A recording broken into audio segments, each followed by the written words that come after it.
Hello and welcome to the Feeling Good podcast. I am your host, Fabrice, and joining me here in the Murrieta studios is Dr. David Burns. Hi, David. Hi, Fabrice. Dr. David Burns has been a pioneer in the development of cognitive therapy, and he is the creator of the new team therapy. He is the author of Feeling Good, which has sold over 5 million copies in the United States and has been translated into over 20 languages. He is an emeritus adjunct clinical professor of psychiatry at the Stanford University School of Medicine. Welcome to episode 72 of the Feeling Good podcast. And we have a timely topic today. After the holidays, some people may be thinking about their New Year resolution and weight loss and all that. And so that's the topic for today. And it was prompted by a couple questions and comments we had on our website. So why don't I read to you what we've got here. This is from Gary, who says he's enjoying our podcast, and he's asking, will you be doing any podcasts on habits and addictions? I've been struggling with food addiction and other fun habits. It is one of the hardest things to get under control. I've met a lot of people dealing with similar things. It'd be amazing to hear your take and insights on disorders of motivation and desire. So that's a great question. Here's another one here from Greg that also is on a similar topic. Greg says, I'm using the team approach with weight management. I'm getting a bit confused about what the difference between outcome and process is in this sphere. Is the outcome, quote, using the food recording app daily, end quote, quote, exercising 3 times a week, end quote, or is the outcome, quote, being an exercise routine, or, quote, sticking to 1,500 calories per day? Or is it purely weight on the scale? So that's a really good prompt for today. Yeah. So and thanks as usual for your great questions. These do inspire us. Yeah, keep sending them. Yeah, and we'll get a chance to illustrate a number of additional techniques. Remember, our original plan was to illustrate the 50 team therapy plus the 50 methods on these podcasts, and it's become a much richer podcast that's not limited to just those things. But today we'll be talking about some of the methods that can be useful with habits and addictions, including the double paradox, the devil's advocate technique, and the time-honored concept of stimulus control. But first, to address Greg's question, what's the difference between outcome resistance and process resistance for habits and addictions, specifically weight loss? In general, the outcome resistance means that the person is coming for therapy, or if you're not a therapist, it applies to you too, but that you want to change. You want to get over your depression. You want to overcome your OCD. You want to lose weight, or you want a better relationship with someone. And outcome resistance means that most of us have ambivalent feelings about change. We have one foot in the water and one foot on the shore. And so on the one hand, for habits and addictions, you say you want to lose weight.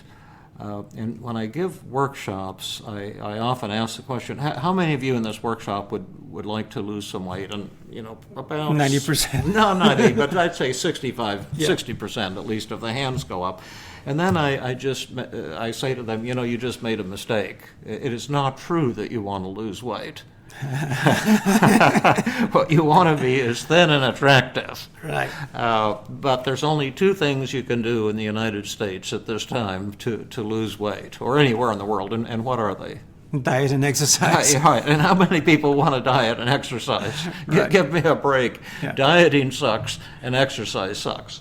And those are the process resistance things, and the outcome resistance. Actually, some people like exercise. Yeah, I can't understand that. I can't either. I exercise, but it's a rational decision. the runner's high has eluded me for 40 years.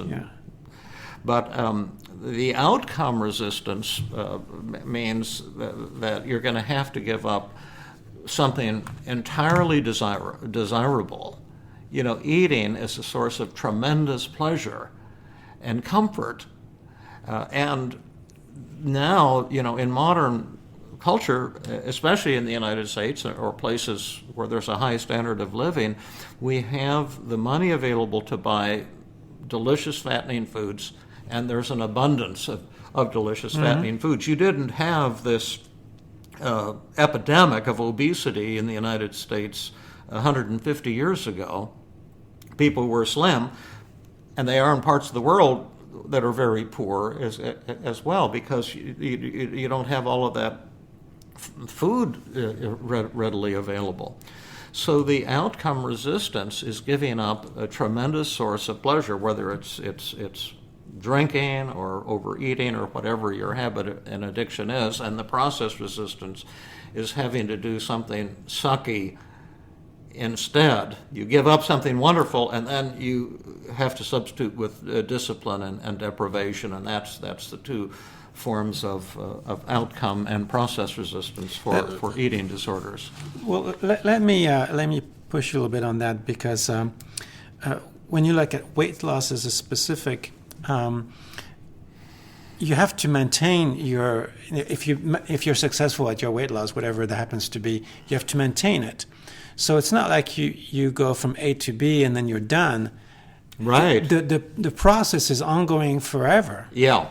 So your first decision, in treatment might be, do I want to do what I have to do to lose 40 pounds? And then do I want to do what I have to do to keep that weight? For the rest of my life. Right. And so we may need two interventions. Yeah. And we can talk about that. What are the interventions to help people find that motivation to do that initial weight loss? And then secondly, what interventions are we going to offer to help them with the issue?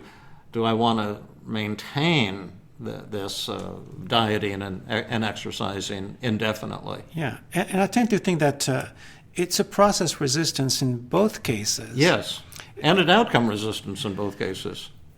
In a way, if I may interject another outcome resistance that I've seen a few times is,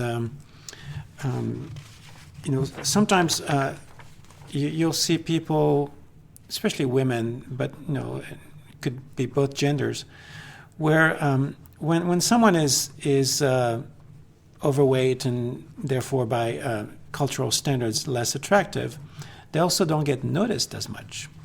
Yeah. And then some people who, either through dieting or sometimes they've gone bypass surgery, suddenly they find themselves noticed and they don't know what to do with it. And they want to go back to the old ways.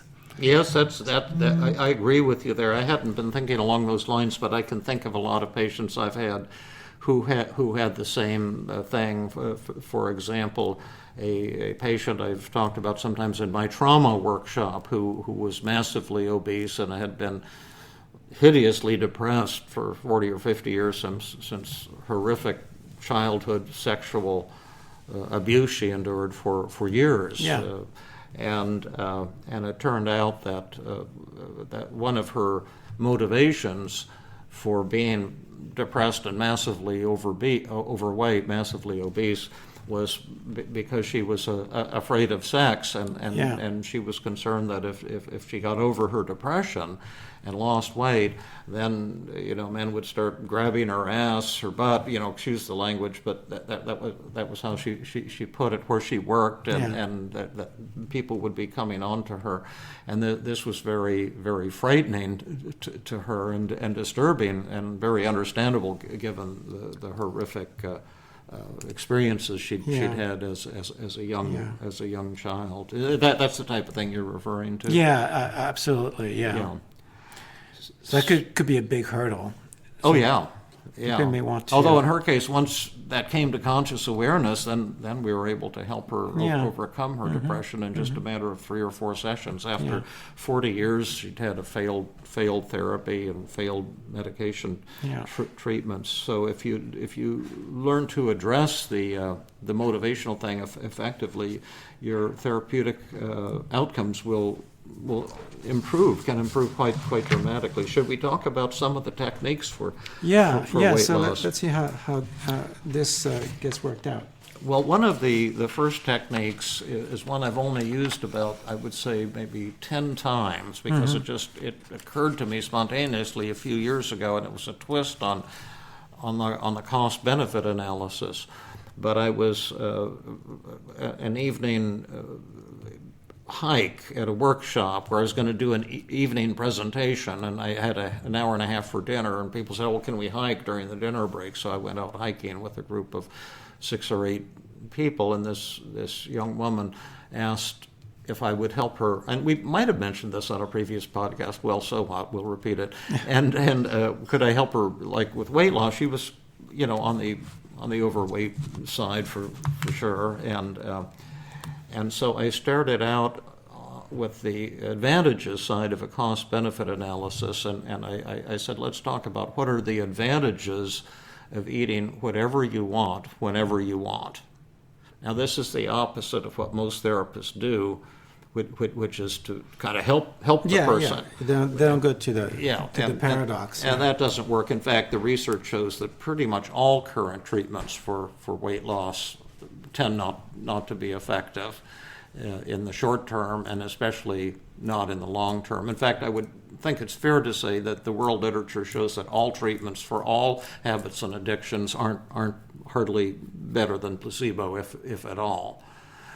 That's why I think we need looking at some of these newer ideas about treatment. But at any rate, I asked her to list all of the advantages, and if you're listening and you're thinking of losing some weight, take a piece of paper and put a line down the middle, and on the left-hand column, you put the advantages of overeating, or you can express it any way you want, but the way I think is best is the advantages of eating as much as I want, of whatever I want, whenever I want. And why don't we list some of those together right now, just to get the listeners pointed in the right direction? What are some of the benefits?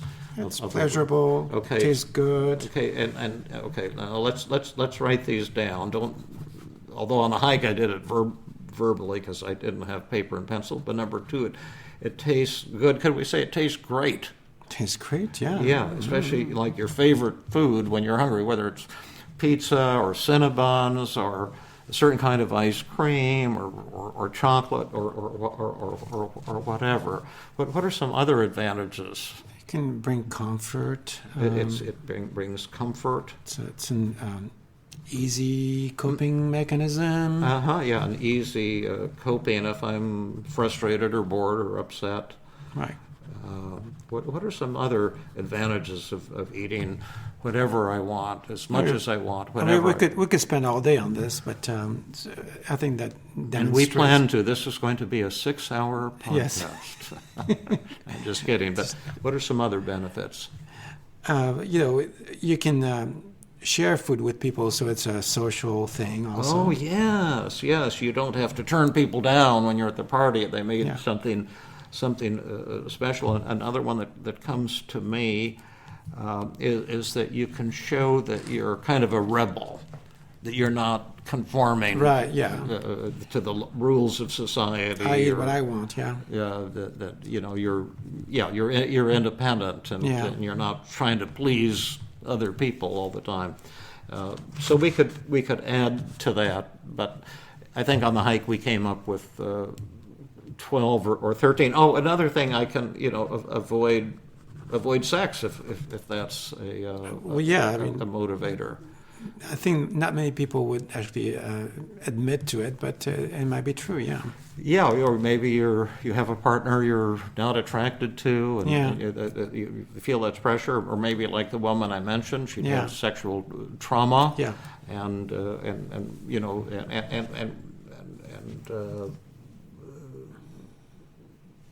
could we say avoid the competition of dating and stuff. You know, like you're resigning from that social scene. You're occupying your static place, and so you don't have to get into the fray. Yeah. Yeah. So, anyway, are there many or few, Fabrice? Oh, lots. And are they real or imaginary? Well, they're real advantages. Yes. Yeah. Are they powerful or weak? Well, obviously very powerful. Yeah. Otherwise, it wouldn't be hard to get out of it. Yeah. Exactly. And if anyone tries to sell a diet program or any weight loss program without dealing with this component is being perhaps naive. Yeah. Now, what are the here's the old thing we used to do. Now, what are the disadvantages of overeating? Yeah. But we don't do it that way anymore. What are the disadvantages of diet and exercise? So it's a double paradox. Yeah. What are some of the disadvantages of a diet and exercise? It's hard. Yeah, right. It's hard. We'll take turns. I have to fight with constant craving and temptation. Right? Yeah. Uh-huh.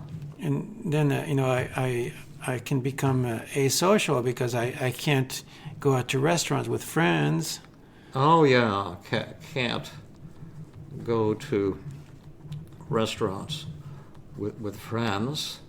And those of you at home, you should be, if you're wanting to lose weight, you should be making your own list now. You can use ours, but add your own things to on the left-hand column, the advantages of overeating, and on the right hand, the disadvantages of diet and exercise. What are some more?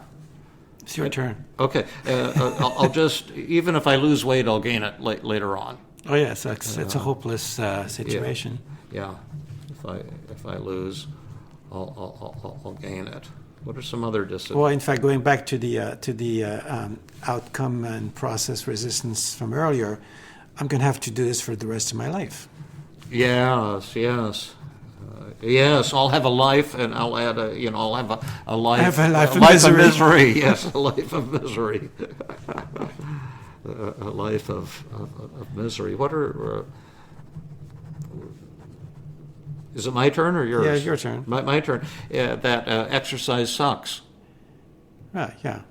We haven't listened to that yet. Well, it's hard, Yeah. Well, it's hard. Yeah, but right. But diet is hard, exercise is hard, but exercise sucks. Now, what would you rather do on a cold, rainy, snowy day?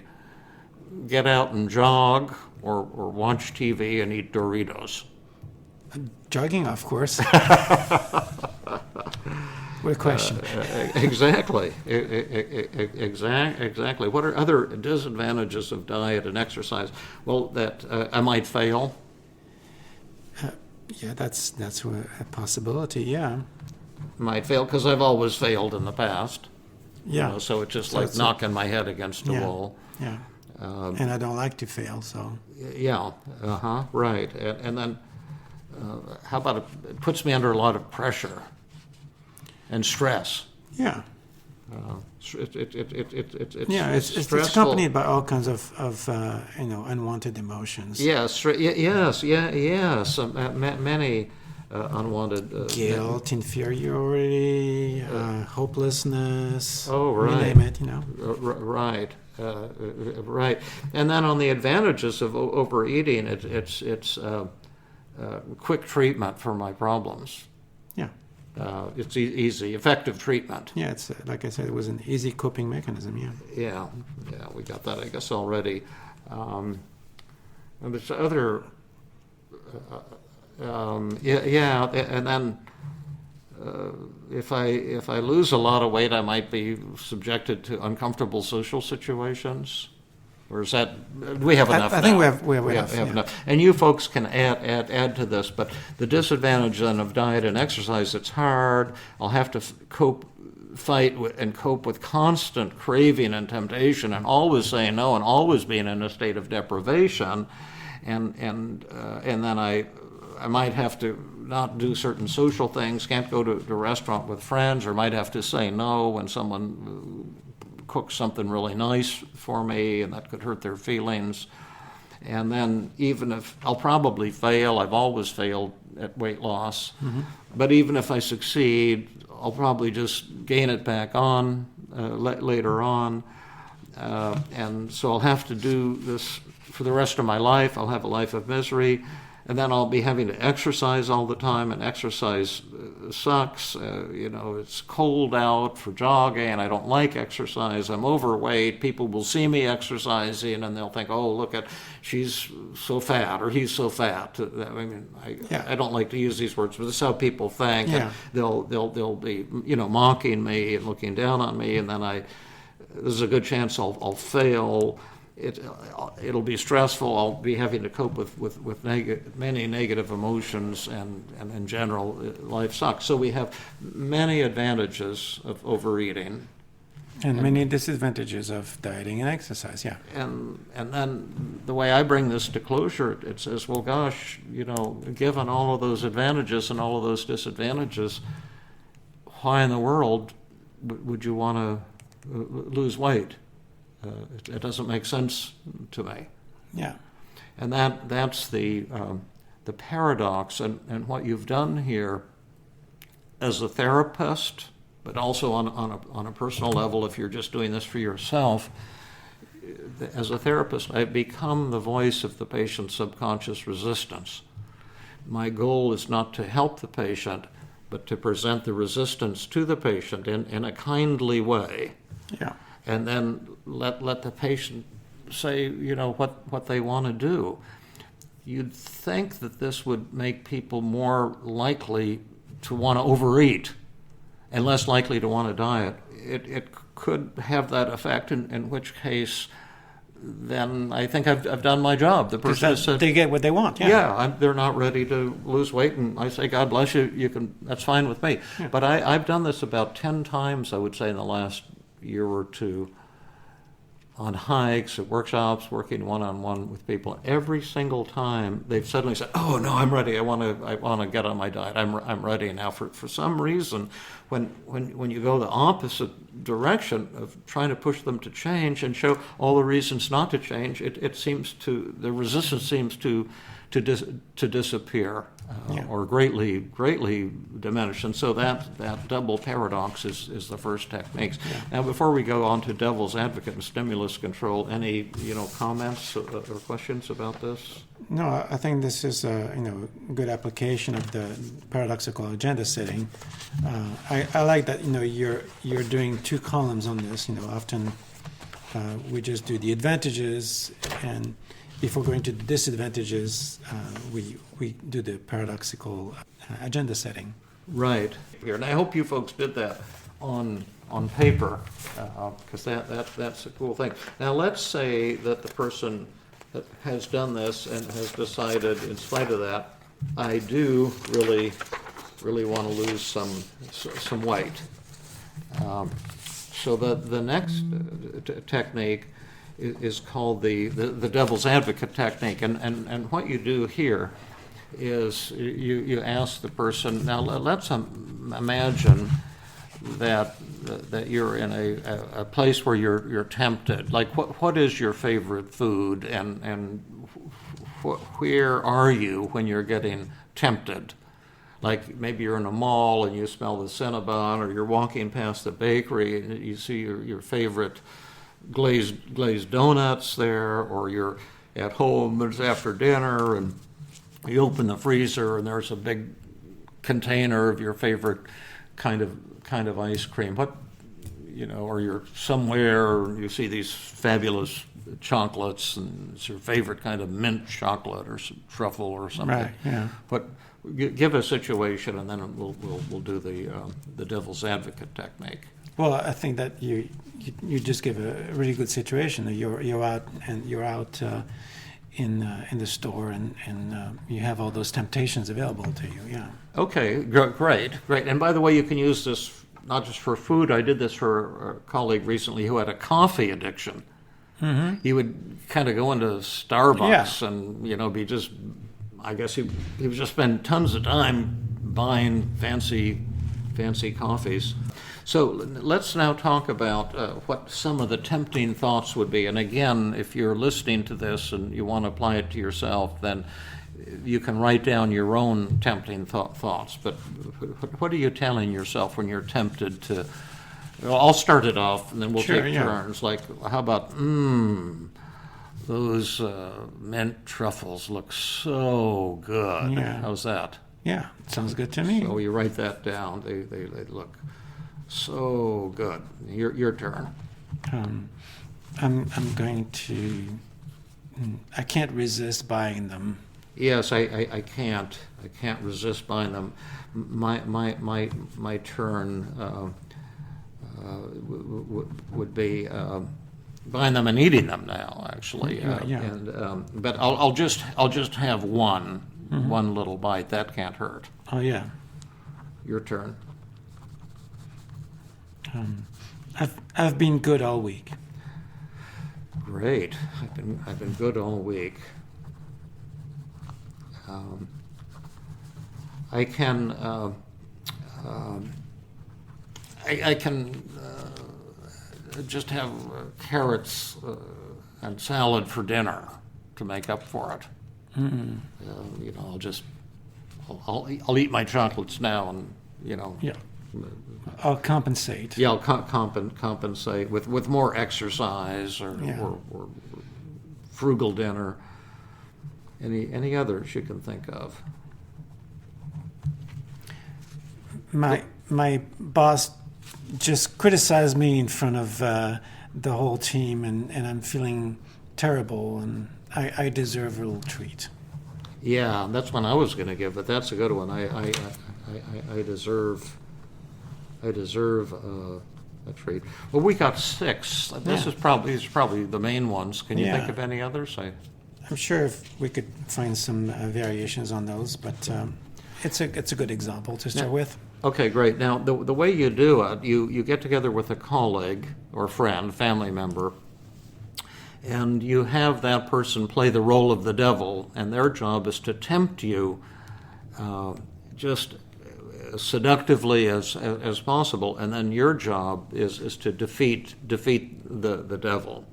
And so I'll start out as the devil, and I'm going to try to seduce you, Fabrice, into eating that chocolate. Would that be your temptation? What would be your personal temptation? Just we'll make it, personalize it a little. I can certainly go with chocolate. So yeah, go ahead. Okay, what kind of chocolate is your favorite? I like different ones, but one I like is Swiss milk chocolate with hazelnuts. Okay, yeah. See, and you got to have these details, so it becomes more personal. Swiss milk chocolate with hazelnut. Could I talk to you for a minute, Fabrice? Mm-hmm. Do you see those bars of Swiss milk chocolate with hazelnut? Yep. Yeah. That would taste so good. That would taste so good, yes. Yes. Yes, it would taste good. And so just reach out with your trembling fingers and pick up one of those bars, and you can buy it and touch it to your lips. It'll be better than sex. And I would if I hadn't made a commitment to do otherwise. So not today. Well, but you just can't resist buying that bar. Just look at it. It's just calling out your name. Actually, I can. Just watch me. Okay. Look, I'm not moving. Yeah, but one little bite can't hurt. Just a little taste in your mouth. It's your favorite, and you deserve a nice taste of that. No, and it's true that one little bite can't hurt, but I know that it never stops at one little bite. So. Yeah, but you've been good all week. You've been exercising. You've been dieting, and so you deserve a little tasty vacation from all of that deprivation. And that is true. I've been good all week, and it's true that entitles me to a little break now and then. But it's not today. I do that on Sunday afternoons. And by the way, we'll finish this in a moment, but you ask yourself, who's winning? Who would you say is winning? I'm winning. Big or small? Oh, well, really big, yeah. Big or huge? Yeah, right. Huge? Yeah. Absolutely. If you're not winning huge, what does that tell us? Well, that there's a little piece of me that is going in the direction of the devil. And when I find myself in the real situation, because this is imagined, what are the chances that I'll be resisting then? Exactly. And so if you're doing this as a therapist and the person does not give a convincing response, see, we're looking for killer responses on this, not a half-baked thing, but a full, powerful, full-throated crushing of the tempting thought. And if the person can't crush the tempting thought, should the therapist help them come up with a better response? No, because then this is disempowering. They won't feel like they have it in them. Exactly. I'm so glad that you said that, because most therapists would try to help, and that urge to help is the cause of all therapeutic failure, or almost all, as we've said many times in this podcast. But it's a hard thing for therapists to grasp at first, since your life is devoted to helping. But so let's play this out. So I let's say I insert to your okay. third. I'll give you a new one. Okay. And then just say, well, your boss criticized you earlier today, and so you really deserve a little treat. Actually, that was a pretty traumatic experience, and really I think that would be a good time for me to just make myself feel better about it. Absolutely, you have every right to do that. And there's other benefits of eating as much as you want whenever you want as well. And so maybe this isn't something we should be working on. Yeah. Now first, what did I just do? You went in the same direction, and so you did not oppose my response. Exactly, and now the patient has two choices. What are they? To either work on something else, or convince yourself that actually they still want to do the work. Yes, and again, what I have found is when I paradox the patient like this, instead of jumping in to try to help, 9 times out of 10 at least, they'll suddenly say, no, I think I can defeat that thought. But you let the patient defeat the thought.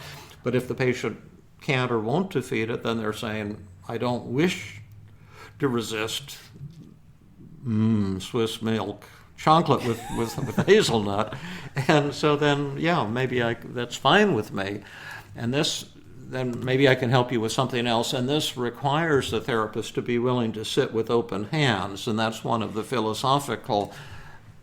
And one thing I've noticed is even when you do this as a therapist and you sit with open hands, if there's even like a little part of you that says, yes, but I know I could help this person. Yeah, yes, right. You can't even go there, even mentally, because they will feel it. It's music to my ears to hear you saying that, because I don't think you were like that when you started TEAM. No, I wasn't. That's great. That's so great to hear. Yeah, and it's empowering as a therapist to grasp that notion for the first time, and to have really powerful tools at your disposal for the first time, really, as a therapist, because your patients cannot defeat you or defeat the therapy with their resistance, because if they want to resist, we say, God bless, life is short, and go for the Swiss hazelnut milk chocolate. Yeah. The last technique that I want to mention is then once you've done these things, the person, to my way of thinking, can choose any kind of weight loss program that you want. It's not, to my way of thinking, so crucial what approach you use. The crucial thing is the motivation. If you're really committed to doing it, you can make any kind of a diet work. And we can talk about that in just a minute. But I was saying that I have a colleague who got overweight after the birth of her third child. and was having a dickens of a time getting it off, getting the weight off, and she also had a hormonal issue of hypothyroid, which could be slowing down her metabolism as well. And but she's a lovely person, a tremendous therapist and great colleague, but she's gone to I think a 600 calorie a day diet, something extreme. When I was in Philadelphia, they had actually 450 calories a day of just sliced turkey or something like that, high in protein, and it's a sudden dramatic weight loss. I think she said you can be losing 3, 4, 5 pounds a week easily that way. Lot, yeah. Other people go for the high protein, low carbohydrate diet. There's things constantly advertised on television. If you're motivated, you can make any of these things work. So I don't care so much. And I'm sure we may get comments like this, but I want to acknowledge that some people do have some hormonal dysregulation for one reason or another, and I want to recognize that it will be harder for those people, and yet if you have the right motivation, you can do things that are really hard. Oh, absolutely. I totally agree. But one final psychological technique is called stimulus control, and this antedates cognitive therapy, even probably goes back tens of years, if not hundreds of years. But the idea behind stimulus control is that in spite of the greatest motivation in the world, we'll all get tempted. And if you're tempted enough, you're going to don't put cookies in your pantry. Yeah, exactly. We're gonna give in to that temptation, and so that in your own case, Fabrice, if you were not wanting to give in to the temptation to eat Swiss milk chocolate with hazelnut, you would not be buying a bunch of them and have them available at home to tempt you, to remove the temptations. If you walk past your favorite bakery and get tempted by the glazed donuts, is there another route to work? Yeah. Do you have to walk past that and subject yourself to the temptation? I had one or two other points I wanted to make before we close out here, and you may have a bunch of questions and comments too. But you can record the devil's advocate technique for yourself. And play it back. You have a colleague or family member give you your own tempting thoughts and hear yourself crushing them. Yeah. And then when you're in the tempting situation, you can have a rule that you pull it out, that your cell phone, and listen to it. And that once you've listened to it, then you're allowed to eat that thing if you still want to eat that thing. But it's mandatory. You must listen to it first. That's another kind of a cool technique. And one final comment is that there's two things. There's the initial weight loss, and there's maintaining the weight loss. And those are slightly different issues and questions. And so if you use the techniques you've learned in this broadcast, mainly double paradox, devil's advocate technique, and then stimulus control, once you've achieved, say you've lost your 40 pounds or whatever it is, then you need to repeat these procedures. But the new question is, not doing this temporarily for weight loss, but permanently having a healthy diet and continuing diet and exercise. Yeah. Say for the next 6 months, or if you like, for the rest of your life. What are the advantages and disadvantages from that one? Yeah. So you decide, you make a second decision. Now that I've lost my weight, do I now want to keep it off? Most people and weight loss programs on TV put all the emphasis on losing weight, and most people with the use of these techniques can lose a significant amount of weight, but then they don't stop once they've achieved the goal to say, now what am I going to do from now on? And you might decide, hey, I want to gain the weight back. I don't want to have to be disciplined and that type of thing. So that's a second motivational decision.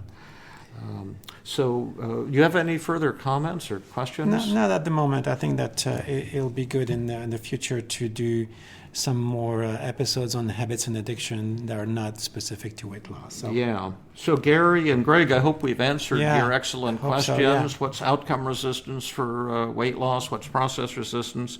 And what are some of the motivational techniques we can use to enhance our effectiveness in treating people who are part of this genuine national epidemic of obesity and overweightness? All right.